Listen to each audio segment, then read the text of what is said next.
Hello and welcome to Boxing Features. In today's video we're going to be looking at Team GB 2012 Olympic boxing team and seeing where they are now over 8 years on. Let's get straight to it. Nicola Adams, retired.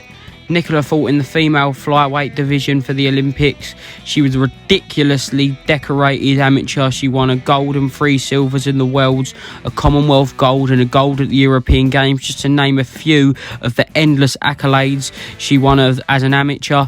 In 2012, she became the first ever woman to win an Olympic gold medal and then won another one in Rio 2016. Then in 2017, she turned pro with Frank Warren and fought for the interim WBO fly title in her 5th fight, and then was elevated to world champ before her next fight. And then in her first defence, she drew against Maria Salinas at the Royal Albert Hall and then decided to retire at the age of 37. She is now a big advocate for the LGBTQ plus community, and while she may not have had the same impact as fellow female gold medalists of 2012 Katie Taylor and Claressa Shields in the pro ranks, she will go down in history as one of the best amateurs for Team GB. Natasha Jonas, super featherweight contender. She fought as a lightweight in 2012 and became the first ever British female to compete in the Olympic Games as a boxer. Then she crashed out in the quarterfinals to Katie Taylor, which is no disgrace. She went on to win a silver medal at the 2014 European Championships, then took a break from the sport after having a child. Then she signed pro with Eddie Hearn. She lost her 7th fight against Vivian Obernoff, but has since had 3 good wins and then challenged Terry Harper for the WBC world title. She got a good draw at Fight Camp, but however many people believe she won and has catapulted her straight into the division contenders. Savannah Marshall, undefeated pro. The middleweight at 75 kilos, another fantastic amateur, extremely decorated. However, she went out in the quarterfinals of the Olympics in both the 2012 and 2016 games. She did, however, win the gold in the Commonwealth along with a huge plethora of other medals along the way. On the 18th of May 2017, it was announced that Marshall had signed with Floyd Mayweather Promotions and would debut on the undercard of Floyd Mayweather versus Conor McGregor. Last year, she signed with Matchroom and Eddie Hearn, and she was set to fight Giovanna Perez for the WBO light heavyweight title in June before the COVID struck. However, this is due to be rescheduled for later this year, and is currently 8-0, looking to win the world title in her 9th professional fight at the age of 29. Andrew Selby, retired. The flyweight for 2012, brother of former world champion Lee Selby. Selby had a fantastic amateur career. He was crowned in the European Championships gold in both 2011 and 2013. He was a silver medalist at the 2011 World Championships, and at the 2012 he went out in the quarters to the Cuban Ramirez, who went on to take gold. Selby then competed in the World Series of Boxing representing the British Lionhearts. Then he turned pro after going out in the preliminary stages of the 2014 Commonwealth Games. His professional career got off to a great start, winning the vacant British Fly title after 4 fights. Then less than 2 years after turning pro, he went out to Mexico to fight the lesser-known Julio Cesar Martinez to become a mandatory challenger for the world title.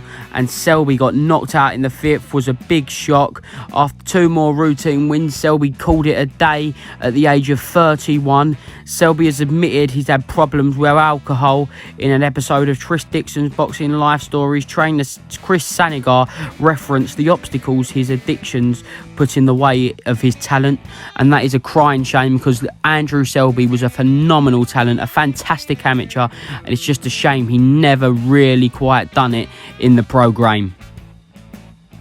Luke Campbell, lightweight contender.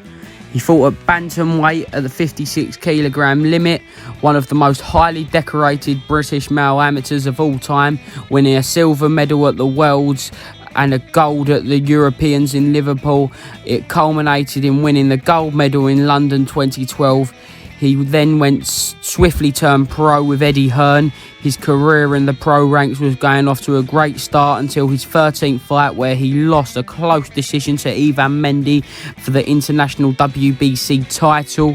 However, Campbell worked his way back through the ranks until he reached his world title shot against, in my opinion, a top 10 pound for pounder at the time in Jorge Linares in California, where he lost in another split decision, but a fantastic effort from Campbell. A couple of wins later, he convincingly avenged his loss to Mendy and worked his way into a mandatory spot for the WBC lightweight world title, where he come against Vasily Lomachenko last year at the O2 for the vacant title, who is pound for pound number one. This guy has not had it easy. He lost, but he put in a decent performance against Lomachenko. He done more than anyone was expecting for this absolute immense operator in Lomachenko, and he's proved that he belongs up the top in the lightweight division, and he's currently in a final eliminator against Ryan Garcia, which looks like it's going to be going ahead in the winter. Josh Taylor, unified super lightweight world champion.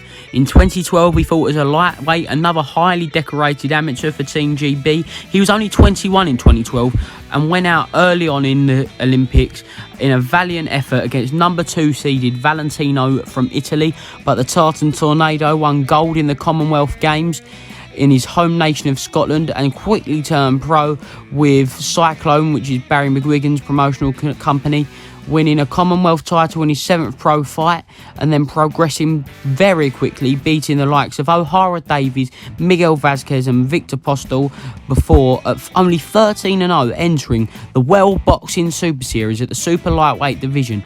In the first stage of that competition, he knocked out Ryan Martin, and then in his only 15th fight in the semi-final, he beat Ivan Branchik for the IBF World title, then unified the division in a potential Fight of the Year final against Regis Prograis and picking up the Muhammad Ali trophy, winning the World Boxing Super Series for his division. He's a fantastic fighter. He's recently left Cyclone, which was very controversial at the time, signing with MTK and Top Rank. He's a great fighter. I really want to see the Ramirez Undisputed fight, and has come a long way since 2012. Tom Stalker, retired. The light welterweight for the 2012 team and the captain of Team GB, Stalker had previously won bronze at the Worlds, gold at the Commonwealth and 2 separate silvers at the Europeans. Stalker was ranked number 1 going into the Olympics and lost a close contest in the quarterfinal against the number 2 ranked Mongolian. After initially signing with Eddie Hearn in 2014, Stalker had a decent start to the pro ranks. Stalker then moved over to Queensberry Promotions, where he lost his 9th fight to Jack Catterall. From then on, Stalker had an up and down career in the next few years, winning 3, drawing 3 and losing 2 before retiring at 2017 at the age of 33. Fred Evans, small hall fighter. The welterweight in 2012 and a very much forgotten man of that team. He got the silver at the Olympics and lost in the final to the Kazakh Sapayev.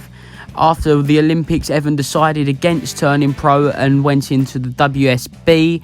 Then he crashed out early in the Worlds in 2013 and wasn't allowed to compete in the Commonwealth Games, even though he was a favourite in 2014 due to a conviction for assault earlier that year. I think a lot of the hype around Evans died out in the 3 years between winning silver at the Olympic Games and deciding to turn pro. He signed with Chris Sanigar, and due to a shock defeat in his 6th pro fight, he has been struggling to get on the big shows apart from Selby Warrington in his 5th fight. He is currently 29 years of age and has a pro record of 7-1. Anthony Ogogo, training to be a wrestler.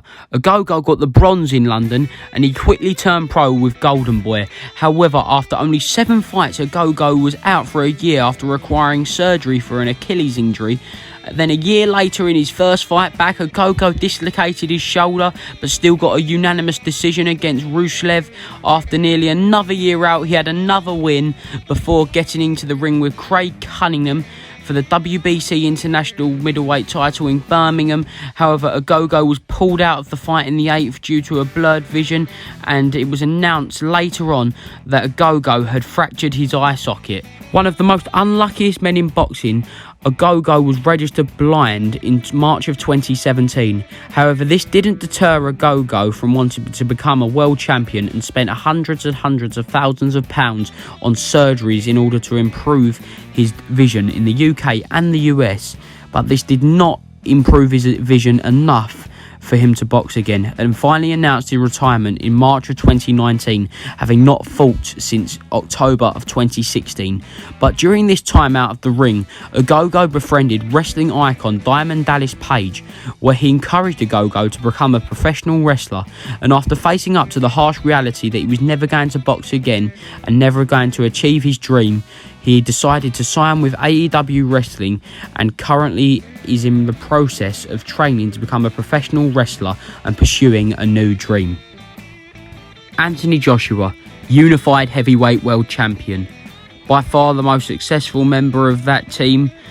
He won the Olympic gold. He quickly turned pro with Eddie Hearn, where in 3 years he became the poster boy of British boxing. He won the world title in his 16th fight. He unified the division in his 19th fight. Then he unified it again in his 21st fight. He lost all his titles in his 23rd fight, then regained them in his 24th fight.